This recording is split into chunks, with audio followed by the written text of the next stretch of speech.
On today's show, we've got a full game day preview. How can the slumping Sens get back on track against the New Jersey Devils team that's lost 5 games in a row? We've got lineup notes, players to watch, plus a new report wonders, how will the new rink at LeBreton Flats be funded? This is Brady Kachuk, and you're listening to the Locked On Senators podcast. Your Locked On Senators, your daily podcast on the Ottawa Senators. Part of the Locked On Podcast Network, your team every day. Welcome. You are locked on to the Ottawa Senators. I'm Ross Levitan alongside Brandon Piller, and today's episode is brought to you by FanDuel. If you want to be right in the middle of the action this season, visit FanDuel.com and place your live bets all season long. Today is Tuesday, December 9th, and Pilsy, I emphasize New Jersey having lost 5 games in a row coming into tonight, but the Sens are 1 win away from having the same record. Yeah, it's a little bit scary. Now, the Ottawa Senators aren't as down bad as the New Jersey Devils are, because at least the Ottawa Senators are finding ways to score. The Devils have been shut out in 2 of their last 3 games, and the game they didn't get shut out in, they only scored 1 goal. Wow, that almost makes me even more nervous for the start of this game, because jumping ahead to keys to victory, I mean, they have to score first. This lack of scoring at home needs to stop. And after tonight, they're heading back out on a 3-game road trip. We have barely heard Song 2 by Blur. We need to get that pumping throughout the CTC. And there's been a bit of a hushed tone in the rink the last couple of games. And I've heard from boots on the ground reports that, look, the team didn't really give them a whole lot to celebrate in either game. They have not had a lead in either of the 2 home games on this stand, but put it out there tonight as a challenge. Come in as though this is a playoff atmosphere, because the boys need to play like it. They cannot afford to drop all 3 on this homestand, and you've got a wounded Devil coming into town. You cannot give them confidence, because on paper, this is a really good team, way better than their record of late shows. So do not let them get an ounce of confidence. Play early with a lead and play from there. Remember, this is a revenge game for Travis Green, was the interim head coach there right before taking the job in Ottawa. So let's go get 2 points for Greener tonight. Yeah, and not just Greener, Ross. How about McDermott? This is going to be a revenge game for Curtis McDermott. We love that. And our very own Laleems Martian will be at this game, so you can expect some extra noise from the corner of the full script box in the rink. Yeah, no doubt. It's going to be a really exciting game tonight at 7 o'clock. It is a Tuesday, which means you can catch the game on TSN 5. Pilsy, it will be Linus Ullmark against Jacob Markstrom in goal, widely regarded as 2 of the best Swedish goalies in the last decade, but both are struggling mightily to start this season. If you look at the advanced analytics, if you look at the basic save percentage, none of them are in favor of either of these goalies. I mean, Ross, you could look at the good old eye test, and it would tell you all you need to know about the tail of the tape between these 2 Swedes in the crease. Jacob Markstrom, 13 starts, 7-6-1 record, a 351 goals against, and an 876 save percentage. Now, Linus Ullmark, not a whole lot better, although he's started in 21 games, 10-7-4 record, a 3 goals against average. We got to get that into the 2s. We're very close here. And a save percentage of 877. So sure, better than Markstrom, but yeah, if you're Team Sweden's executives and you're looking at goaltending, obviously Philip Gustafsson has taken and ran away with the number 1 job here, but you got to be like, man, we thought we'd at least have some stability from a former Vezina winner in Linus Ullmark and Jacob Markstrom here as 2 veteran backups at the very least, but these guys have simply not been good enough. Team Sweden might just get wild for the Olympics. Like, why wouldn't Jesper Wallstedt be ahead of those 2 guys at this point in time? Honestly, it's fair. Yeah, I kind of forgot that he was Swedish. I don't know why that escaped me. But yeah, if you want to just go with the Minnesota Wild tandem of Gus and Wallstedt and then just have one of the unks in Ullmark or Markstrom as a 3rd guy, that wouldn't be that crazy, honestly. Dude, I wouldn't be surprised if Team Sweden's calling Henrik Lundqvist saying, can you be our 3rd goalie? Because there's just no confidence in consistency with either of these 2 goalies this season. And I think that we've let Linus Ullmark off the hook quite a bit, as whether it's just screens. I can't see it. It's rebounds. You got to be able to battle for those pucks. He's stolen some games this year. I think most goalies have. So you got to set the bar at a solid level of goaltending. Not like, oh, but he had a couple good games. Yeah, they should have a couple good games. Linus Ullmark is what, the third highest paid player on this team behind Brady Tkachuk and Tim Stützle? No, he actually makes just a shave higher than Brady Tkachuk on his contract.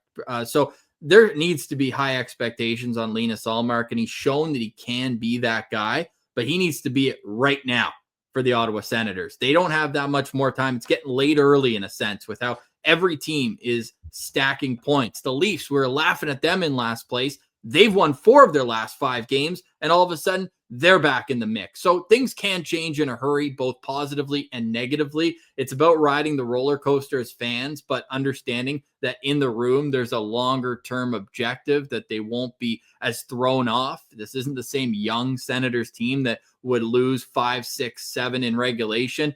Had they lost that Habs game, I would be starting to question things quite a bit more, but getting that divisional win in regulation really kind of opened the door at least to more opportunity. And we said this could be a get right week. We talked about it yesterday on the show, Pilsy, and I could not emphasize that enough because this 3-game set, and you can say what you want. We'll worry about next Monday, boots on the ground in Winnipeg when we get there. But this week where you're at Columbus Thursday, at Minnesota, a team that has had great goaltending, but really bad underlying numbers. Yep. That could be an opportunity. Huge win last year for Levy in Minnesota. Speaking of goalies, he stole that game for them. I think it was a late power play goal by shutout Josh Norris, who's crushing it back from injury. We love to see that. But that was this a 6-0 week, game, though. No. That was the home game in Ottawa. The one in Minnesota, Pilsy, was the one where they had to get 2 power plays in the third period. They didn't score on the first one, and then they scored on the second one. Yeah, he did. It was right after the game he went in against the Edmonton Oilers. They came back from the break, and then he played that game. I know Chase is punching the steering wheel right now. Like, boys, tap me in. I was there. Yeah, it was a huge win for the Ottawa Senators there. It was after they lost in front of me in Winnipeg, where they blew a 2-0 lead. Matt Sogard played that game. Yeah, they won 3-1. And it was a power play goal with 7 minutes left by Josh Norris. And then Giroux had the empty netter in that one. Ridley Gregg also scored. Levy had 30 saves on 31 shots. So that's Saturday, though. We got a long way to go between now and then. But I feel like the Senators, and this could just be my thoughts that aren't necessarily statistically correct, which I will look up right now. I feel like the Sens do pretty well against the New Jersey Devils. No? I'm going to say it's a mixed bag. I don't know if I would, off the top, say they do well against them. I feel like they do better in New Jersey against them than Ottawa. That stands out. I mean, one of our boots on the ground games that our record's still incredible. We got to sort that out before we go to our next game together. But remember Drake Batherson's overtime goal against the Devils in 2022? Yep. Filthy. So was good. So sick. I think that was Ty Smith. He knocked that guy out of the NHL pretty much. The Sens have won the last 2 games against the Devils, both of them in New Jersey. They've actually lost the last 2 games in Ottawa. And yeah, I'm right. They've won their last 3 in New Jersey, and they've lost their last 3 in Ottawa against the Devils. So let's change that right now. And look, there's a lot of talk about injuries. That's all across the league. There were some articles with Michael Andlauer that came out. Pierre LeBrun did a great report on him. Kyle Bukauskas, good friend of the show, had a chat with him. The main reason for that conversation we'll get to in the last segment in regards around LeBreton Flats.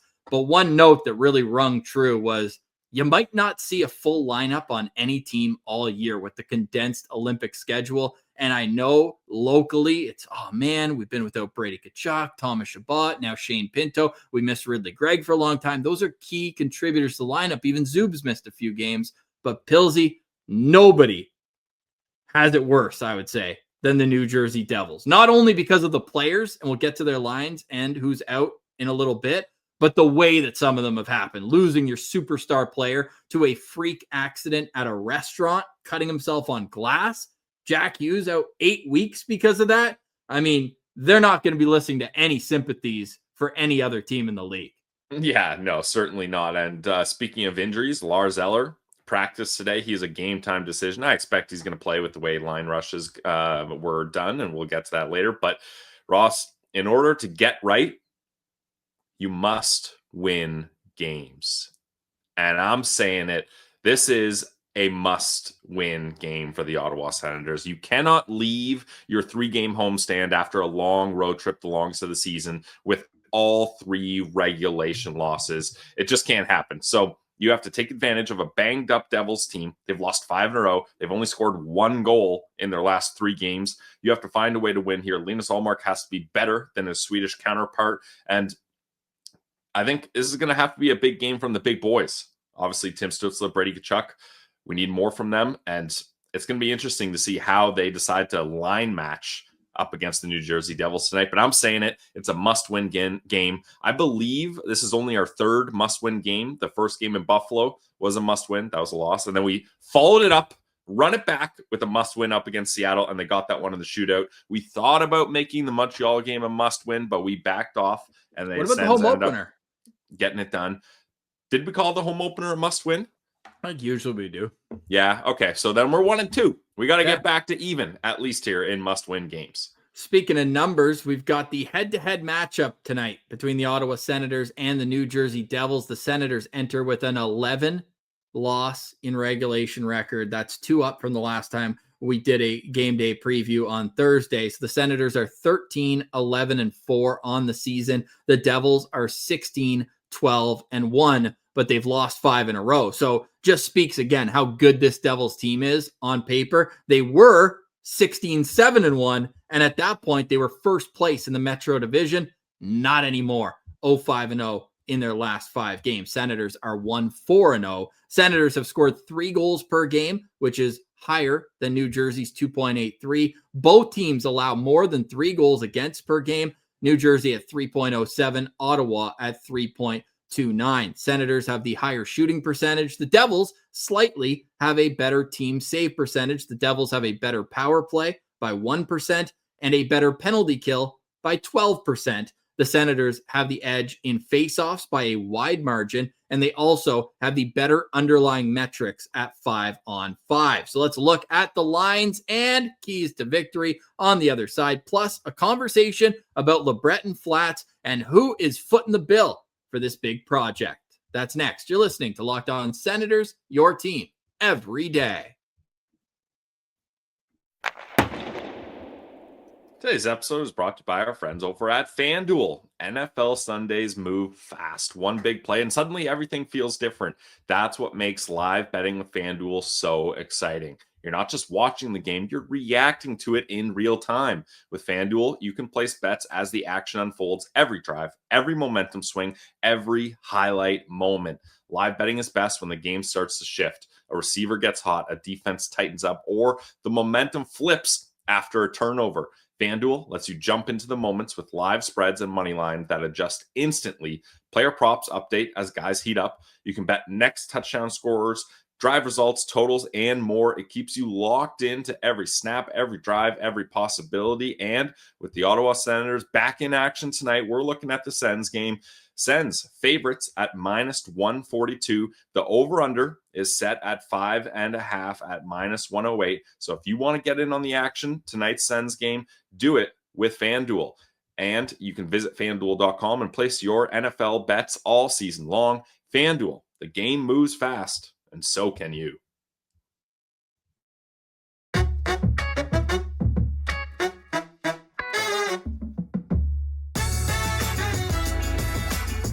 All right, Pillsy, it is game day for the Ottawa Senators taking on the New Jersey Devils at 7 o'clock. It is one of a number of games on the National Hockey League schedule tonight, including an All-Atlantic Division matchup in Montreal, where the Tampa Bay Lightning will look to get back on track after being shut out last night 2-0 by the Toronto Maple Leafs. Other games that Sens fans should be paying attention to this evening include Thursday's opponent, the Columbus Blue Jackets, visiting the Carolina Hurricanes. Divisionally, you're looking at the Boston Bruins to go into St. Louis, a 2019 Stanley Cup final rematch. But when St. Louis beats Ottawa, you're like, oh man, they've struggled this year. Let's hope they beat the other Atlantic Division teams. They did that with Montreal. Now we're hoping they do it again with the St. Louis Blues. The Edmonton Oilers continue their trip out west. They'll take on the Oilers in Edmonton.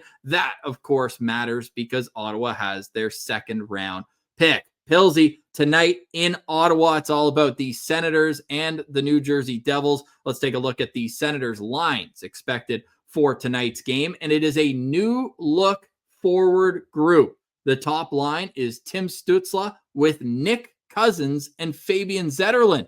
The second line is Dylan Cousins between Brady Tkachuk and Drake Batherson. Ridley Gregg getting comfy in that third line center role between Michael Amadio and Claude Giroux. And the fourth line at the morning skate was Lars Eller between Stephen Halliday and David Perron. On the back end, Jake Sanderson with Artem Zub, Tyler Klevin with Jordan Spence, Nicholas Matinpalo with Nick Jensen. Linus Ullmark starts in goal. We've already covered him, how important it is for him to get going. He's got a 10-7-4 record this season with an .877 save percentage. So let's hope that those numbers can move up in the right direction. Pilsy, I got a great note on our subtext. You can join the Everydayer Club and be a part of the group chat, whether it's on Discord or you can become an all-access member and get one-on-one texting. And we got a great one from Kevin this morning. Kevin says, #simple plays. That's what we need tonight. Simple plays. Do you think that's why Nick Cousins has been elevated to align with Stützle and Zetterlund? Yeah, I think maybe this is Travis Green seeing what the rest of us are seeing with Brady Tkachuk back with Tim Stützle. It has changed Stützle's game back to how it used to be, where he's trying to force passes instead of shooting. So I think this is him being like, hey, don't force a pass to your left winger, Nick Cousins. You shoot that puck this time, Timmy, or get it to a red-hot Fabian Zetterlund, which I don't mind. Yeah, and look, Nick Cousins does have a little bit of offense in his game. I don't think that's why he's on the line, but it is good to know that he does have some finishing ability around the net. But Stützle needs to take it upon himself tonight to make things happen. Be a superstar out there, Timmy. Pilsy, who's your locked-on player to watch?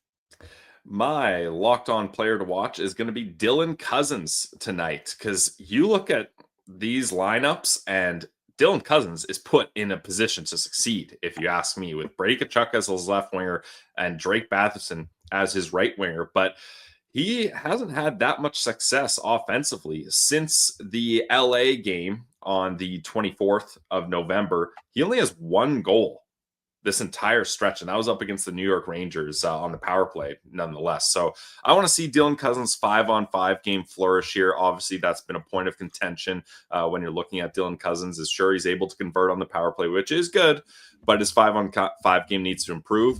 Now there's no excuses, not that there was before, but Brady Tkachuk replacing David Perron, and then you've got Batherson there. That's a line that's made very nicely. So I'm going to be watching Dylan Cousins to see how he can improve his 5-on-5 play. And one thing we really liked eye test wise earlier in this year was he would crash the net with the puck, like be able to possess the puck and dip a shoulder and really cut into dangerous areas. That could be a key to success for tonight, because Brady's got one track mind when he gets into the offensive zone. So he'll be there in case there's a loose puck off, chaos around the net. He can make that conversion. So I'm looking for Dylan Cousins to drive hard to the net. That's a great locked-on player. And he leads the team in hits. So you get the team leader in hits combined with Brady Tkachuk, and then Drake Batherson. It's not a small guy either. These guys should be able to control the pace of play, win those board battles, and get into the hard areas of the ice to create offense. I'm going to go with Jake Sanderson as my locked-on player to watch. Somebody has to get an oxygen tank into the CTC the way he's playing so much in these last number of games without Thomas Chabot. And when the team ends up playing from behind, I know he's a shutdown defenseman. He'll play all the time, but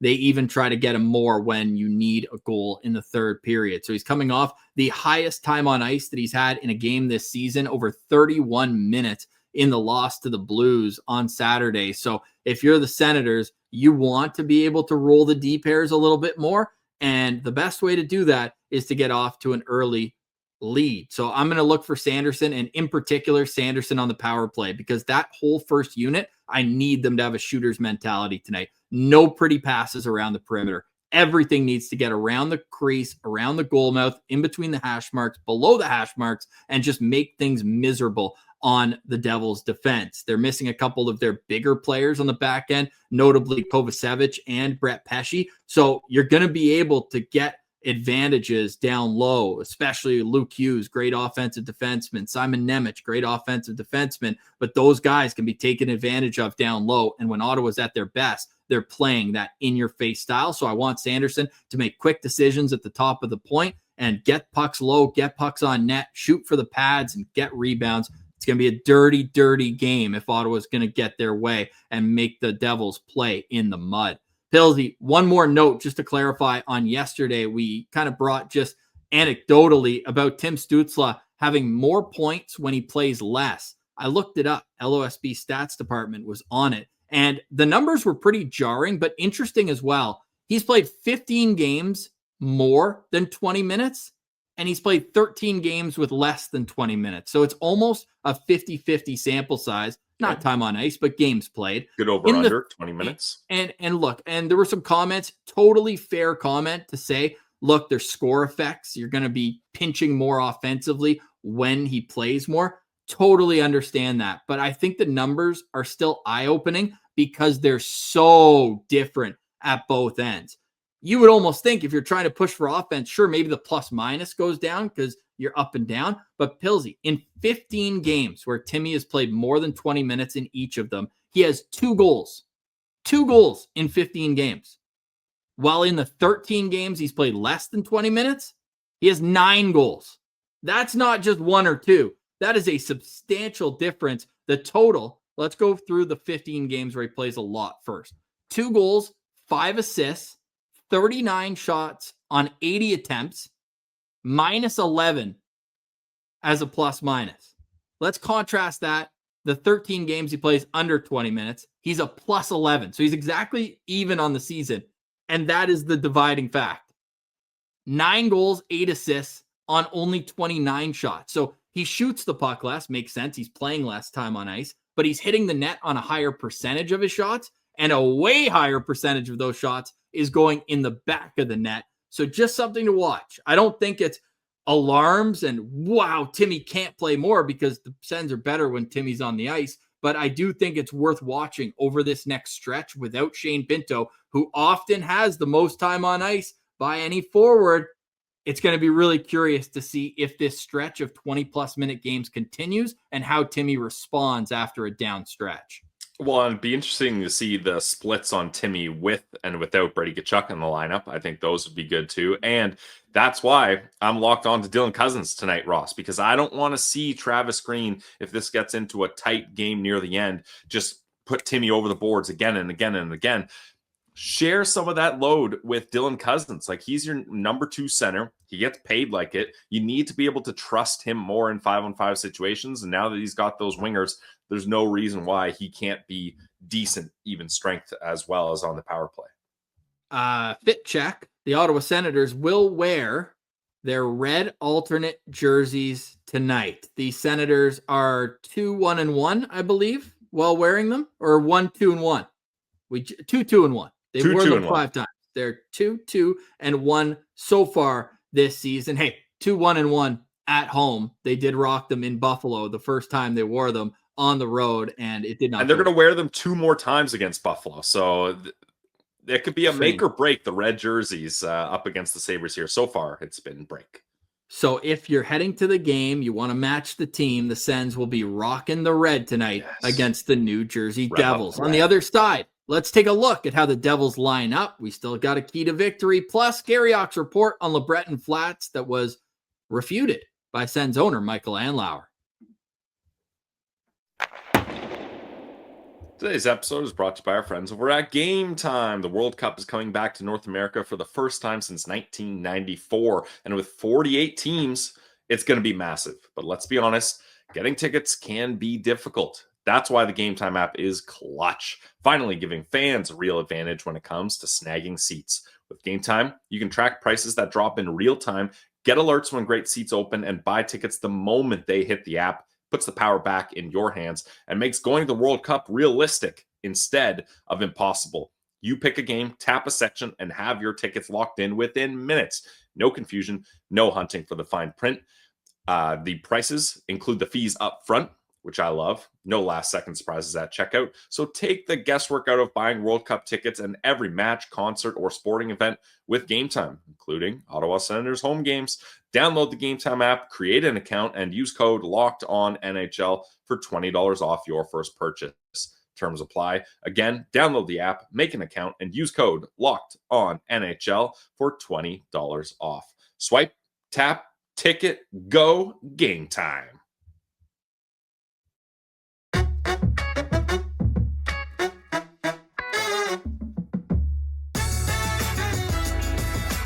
All right, Pillsy, game day for the Ottawa Senators, and we will have the postcast for you live after the game on YouTube. Make sure to subscribe wherever you get your podcasts and hit that notification bell on YouTube, and you will know when we go live, usually about 15, 20 minutes after the game. We get our ducks in a row, get the graphics ready for you, and then we vent or vibe. Pillsy, the Everydayer Club, we introduced it yesterday, and it's been awesome to see people jumping in, whether as a member or as an all-access member of the Everyday Club. Yeah, it's been a lot of fun. We're getting used to the Discord app, which is really awesome. It's just an ongoing chat between us and other Sens fans in the community that are with us in the Everydayer Club. So if you want to get in on that. That's going to be awesome during games. Yeah, during games, especially intermissions, especially when certain broadcasts don't really talk about the Ottawa Senators, we can chat about it amongst ourselves. So that's going to be exciting. And hop on board. The more, the merrier. Yeah, and you can get the link to join in the description. Just scroll down to the show description and you will find it there. Hopefully us chatting about that doesn't make you want to punch us in the face as we discuss the Athletics article, the player poll, and there's a number of questions. Maybe we'll get to them as we move along here on the all access bonus episodes. We're going to give our answers to all these same player poll questions, but we're going to sign our name on it. This is all anonymous, but obviously when there's 5 Senators being voted on out of 107 responses, we got to touch on this because the most punchable face in the NHL is Nick Cousins at 24% of the votes. He beats out Brad Marchand and Matthew Tkachuk for the honors. Are you surprised at all? Not at all. Raise the banner, Ross. Back-to-back champs of most punchable face, Nick Cousins. And I mean, honestly, you want that guy on your team instead of against you. And even one of the anonymous comments said, I know he's so annoying to play with, but when he's on your team, he's a great teammate. So that's the kind of guy that is such a pain. And we hope that he can continue to be a pain up against other teams and continue to be a great teammate for his Ottawa Senators. They've got some of the anonymous written quotes, little testimonials of why they want to punch people in the face, and a nice mix of actually respecting how annoying he is and others saying, I don't even know if he's in the league anymore, one player said. Amazing. But the longest one just said, it's a hard thing to do to be -4 and turn 12 pucks over and still going to chirp you the whole game. That's next level. So some chirps heading to Nick Cousins for that one. But I was more surprised, and Laleem's Martian just sent us this one. He replied with Dylan Cousins having 1 vote. Do you think that player really meant Dylan Cousins? Because he did specify in his response, but he might have meant Nick Cousins. I mean, when you specified literally saying Cousins, Dylan Cousins, I tend to believe that he meant Dylan Cousins. Okay, so Dylan Cousins gets 1 vote, and the Senators had a few other players that each got 1 vote. Tim Stützle and Brady Tkachuk are the others. Sorry, so 4 Ottawa Senators, not 5. 4 that were able to get their name on this list. The quote for Tim Stützle says, not a fan. Great reasoning for sure. Brendan Gallagher, just put your name on it next time. We know it's you, buddy. And by the way, Gallagher got 1 vote too. So we got a note on Twitter from Pepper saying it'd be pretty cool if they voted for each other. And if that's the case, meet up. Each guy gets 1 punch to each guy's face. 1 punch, you take it, and then the next guy gets the other one. Settle it. Just settle it like that. Okay, back to tonight's game. The New Jersey Devils, tonight's opponent, and this is how we expect them to line up. Nico Hischier at center between Timo Meier and Stefan Nason. The second line, Dawson Mercer between Andre Palat and Jesper Bratt.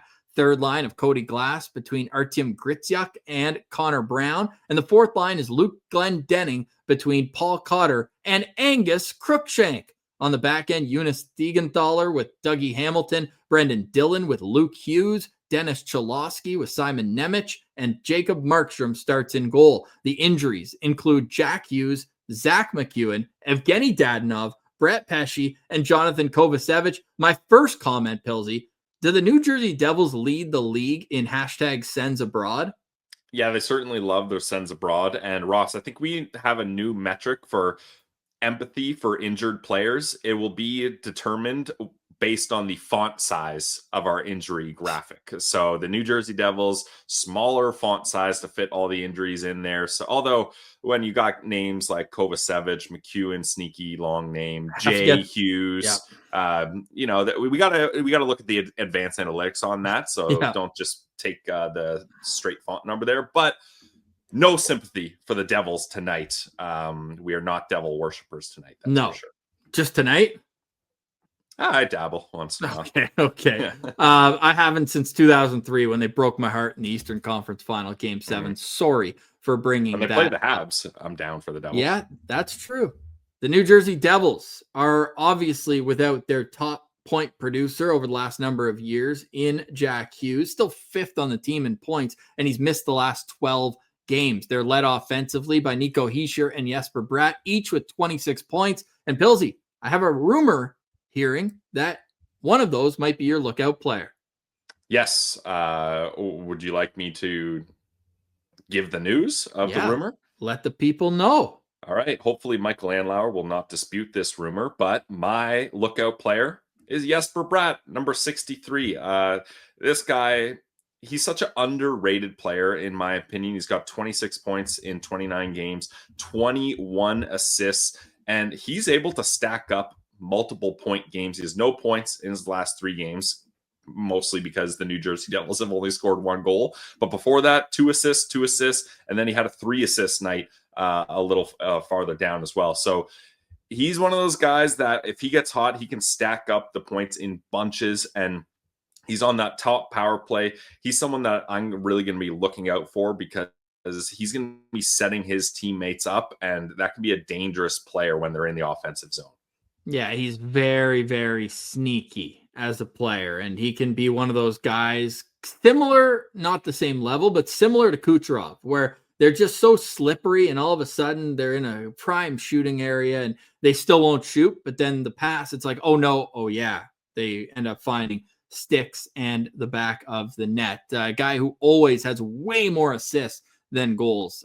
He's proving that again this season with 16 more assists than he has, just 5 goals. Ross, he can score too. Don't let that fool you. He had 32 goals a couple years ago, 27, 26. So he is able to put the puck in the back of the net too. I'm going to go with Timo Meier as my lookout player, the only goal scorer in the last 3 games for the New Jersey Devils. He scored the lone goal in a 4-1 loss against the Boston Bruins. He is a guy I've been following ever since his days with the Halifax Mooseheads. His 1 year there was my one of 2 years living in Halifax, and he was unreal. It was him and Nikolai Ehlers on the team together, and they just made a mockery of the Quebec League. So I've been following his career from San Jose, the trade to New Jersey. Funny enough, that trade involved Fabian Zetterlund going from the Devils to the San Jose Sharks. So revenge game of sorts for Fabian Zetterlund, but he's always a guy that's in and around the net. He's making life miserable on your defenseman. The goal scoring, it's always going to be over 25 goals. He even scored 40 in the year that he got traded, split between the Sharks and the Devils. He's got 35 in another one. He's a 3-time 30-goal scorer and a 6-time 20-goal scorer. So he's a guy that you have to be aware of when he's on the ice. Not the fastest guy, but complements Hischier very well in terms of straight lines, go to the net. Pair of Swiss players. You don't see that often either. 2 guys from a smaller country like that on a top line in the National Hockey League. So I'll be looking out for Timo Meier tonight for the Sens. An honorable lookout player, friend of the show, Angus Crookshank. And I would like to get into my key to victory here, Ross. And Jesper Bratt is a part of that. The New Jersey Devils have an 81% penalty killing on the season, but if you look at just in December, so not a lot of games, just I believe 4. Yeah. Their penalty kill is 57.1%. They have not been a good penalty kill team lately, but Jesper Bratt is a player with a shorthanded goal, so you have to watch out for that as a threat. But I want to see the Sens power play keep it going here up against a team that has not been good recently down a man. No, and that goes to my point. Don't play up at the top on the power play. Get it down low and make little plays to get into those areas that makes everybody defensively uncomfortable. So there, on that note as well. So I pretty much did my key to victory right off the top. I couldn't wait for it because it's a key to win this game tonight. The Ottawa Senators need it so bad. The Devils, they'd say the same. They need this game too. So it's two desperate teams who will come out on top. We will get to the result of tonight's game in the postcast, but we also have some news to discuss. And Bruce Garriock's article yesterday discussed the Ottawa Senators lobbying provincial, federal governments for LeBreton Flats arena funding. He goes on to explain that the Senators have hired Strategy Corp, which is a company that is brought in to discuss how you can divvy up paying for things. They've been retained by the developer to communicate with the government to keep them informed about the transformative destination project plan for LeBreton Flats as it benefits Ottawa, the region, the province, and the country. Look, I know this is a big deal because that's the most important thing about building an arena is paying for the arena that you're building. But until there's shovels in the ground, I just don't care. I'll be honest with you. I know it's a big deal enough that the owner of the Ottawa Senators felt the need to clarify the reports, and they go back and forth. Him and Bruce have a little ping pong game going back and forth. Ping bong. Ping bong. Ping bong. Little bing bong game. Back Ping and forth. pong. Ping.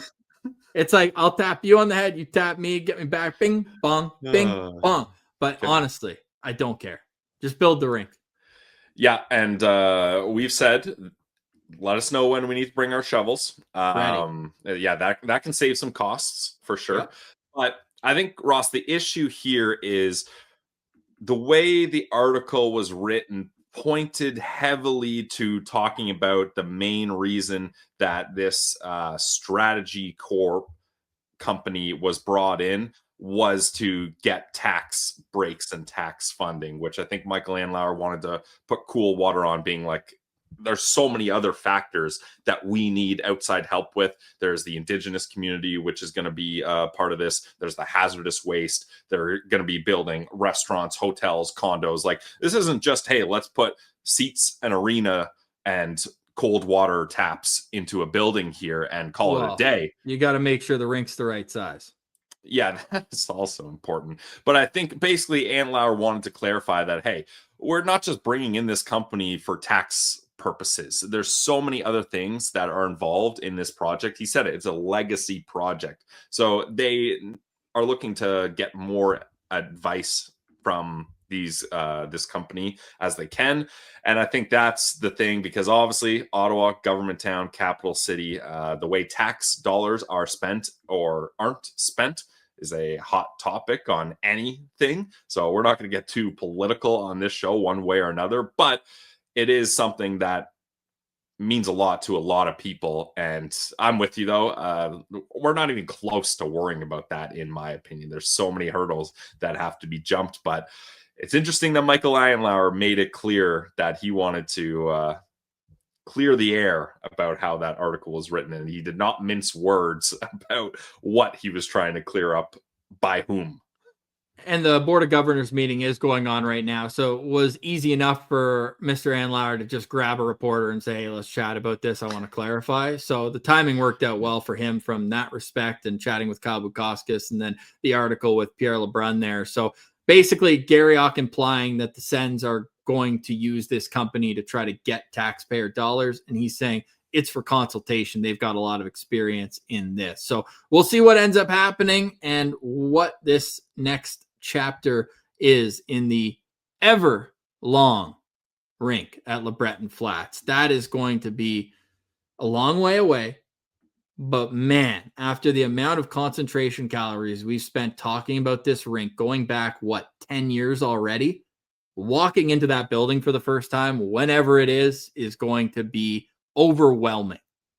Would you like to change your estimation date, Ross? You had been on record saying 2030. I've stuck to 2032. Does this change that? Yeah, I'm probably closer to you now. Definitely. Yeah. Yeah. I will give my next updated guess once the shovels hit the ground, whenever that may be. Pillsy, any final thoughts on today's show? Final thoughts for me is, get to the GCP shuttle, get to the CTC. Let's pack this barn. Let's be loud. The Senators, I hope, are going to score first. They're going to play with the lead, and the CTC will be rocking once again. So we need this. It's huge. It's a must-win game for a reason. Go Sens, go. We will be back to break it all down in the postcast. In the meantime, check us out on social media, LockedOn_Sens and Sens Central. You can find us on Instagram as well, LockedOn.Senators. The podcast is available everywhere you listen to podcasts, and consider joining us in the Everydayers Club, where you can get all access bonus content as well as one-on-one texting. All right, Pillsy, that's it for us today. Go Sens, go. For Brandon Piller, I'm Ross Levitan. Thank you for listening, watching, engaging with the show. This has been another edition of the Locked On Senators podcast, your team every day.